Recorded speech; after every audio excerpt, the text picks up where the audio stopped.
Hi, I'm Madoc. I'm a coach at CrossFit Portland.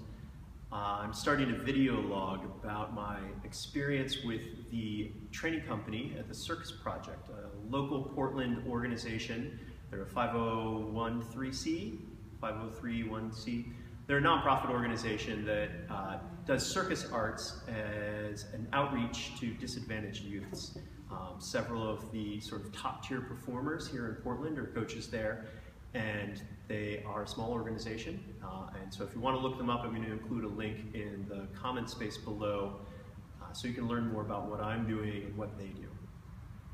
I auditioned for the Circus Project end of last month.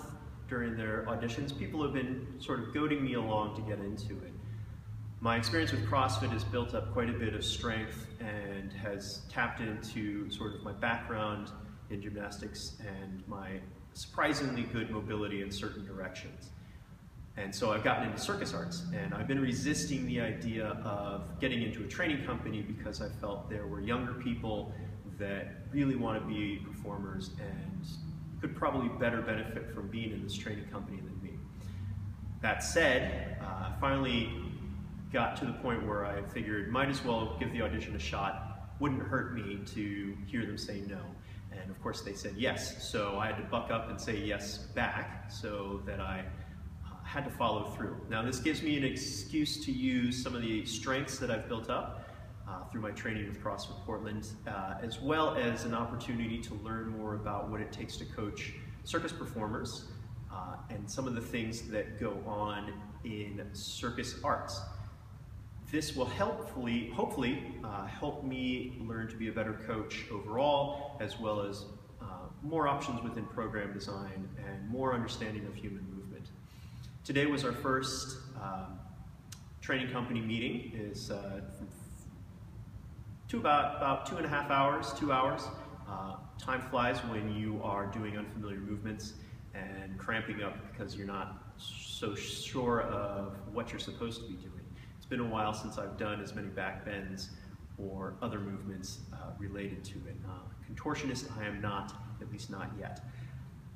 One of the things that I had a sort of little thought process about while driving back over to the gym to put together this video was that there's some things that we did today that were part of our flexibility and mobility training that I should be able to do based on my general hip mobility, the fact that I can squat basically all the way to the ground and I can touch my hamstrings to my calves in a squat, whether it's loaded or unloaded. I should be able to bend my leg at the knee until my heel touches my hip under my own control with no weight.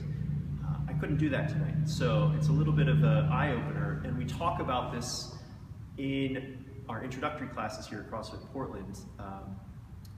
Really understanding the movement isn't just being able to do it while in your load. Really understanding the movement is being able to do the movement without any load. So sometimes people will be able to squat with a whole bunch of weight on a bar, and they'll get to proper depth and proper positioning and everything like that, and then you take the bar off of them and they can't get past parallel. I'm using a squat as an example just because it's a common thing that most people in the CrossFit world understand. There are some things that I'm going to talk about in future video logs, and I'll probably have some demonstrations of what I'm talking about just to keep up with things. Tonight is mostly me being sort of overwhelmed with what just occurred. It was just 2 hours worth of work or so, meeting the other people in the training company and going through a fairly light workout. I anticipate that they're going to become more advanced the further we get into things. And again, this is just the first of hopefully many video logs. I'm going to work out the kinks and figure out how this is going to be much more interactive than me sitting on a box in a gym after a training session. But some things that you're going to hear me talk about more is adaptive movement, unfamiliarity, and thresholds. High threshold training is what happened to me today. I began to shake while trying to do some very simple things, and my breathing changed, and I started sweating bullets while I was just trying to touch my heel to my butt, which surprised me. So that was exciting.